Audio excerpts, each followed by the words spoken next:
Another day, another gala na naman tayo. Nandito pa din tayo sa Zambales, and for today, we'll be exploring the beach and the sunset. Hindi namin ito papalampasin kasi nandito na rin kami eh. Kaya tara, biyahe tayo.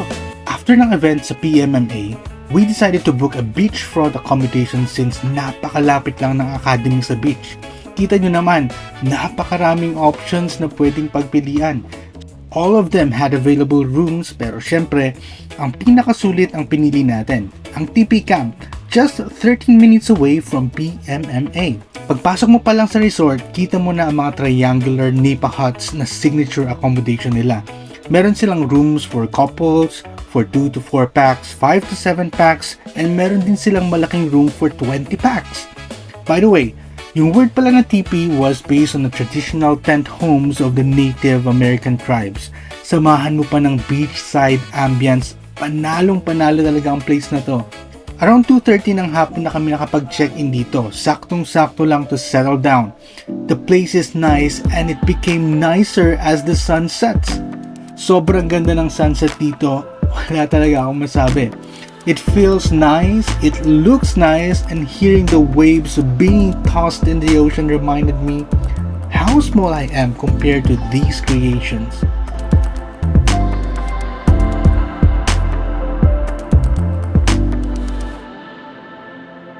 So after a long tiring day, counting work muna tayo before going to sleep. 6 hours later.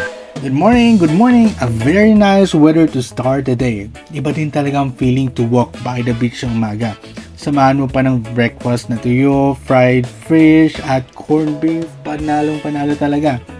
Since medyo kalmado ang dagat ngayon, eto at nag-swimming na ang iba sa mga aming kasama. Hindi naman halata na enjoy sila. Minsan lang kasi makapunta sa beach kaya sinulit na din. Tabi nga pala ng TP Camp may bagsakan ng mga isda. Since nasa beach tayo, expected na mas mura talaga ang mga paninda dito. Maraming klase ng isda ang binabagsak dito katulad na lang nitong bayang-bayang at ang swordfish. Dito ko nga din pala nakilala si Papa Dar, isang vlogger dito sa area, and I would say para siyang isang ambassador sa mga resorts dito. Pack up lang tayo na kaunti, then we'll continue our Zambales adventure.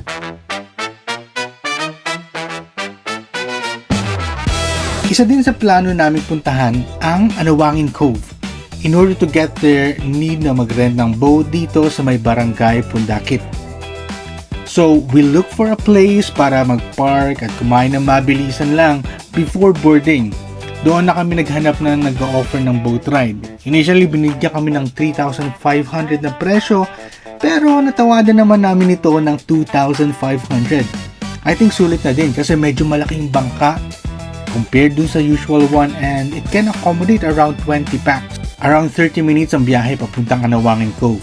Meron din namang ibang island na pwedeng puntahan for an hour or meron din namang 2 hours away, but we decided to go for the nearest one kasi medyo tight na din ang oras namin. Kakaibang experience ang pagpunta sa Anawangin Cove kasi babaybayin nyo talaga ang shoreline at makikita ang iba't ibang rock formations and the mountains behind it. Kaya napatigil nga kami saglit to take some pictures of the cove and the mountains.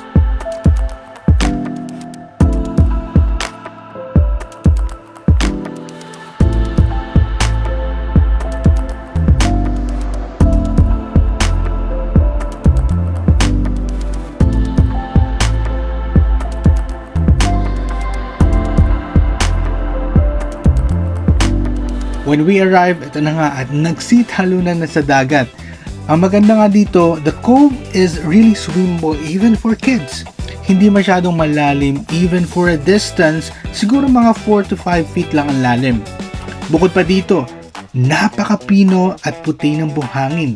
We stayed for an hour and 30 minutes in the area at nasulit naman namin ang mag-swimming bago magtakip silim. Papunta pa lang tayo sa exciting part ng ating Zambales trip, kaya tara! Ituloy natin ang kwento. Ingat!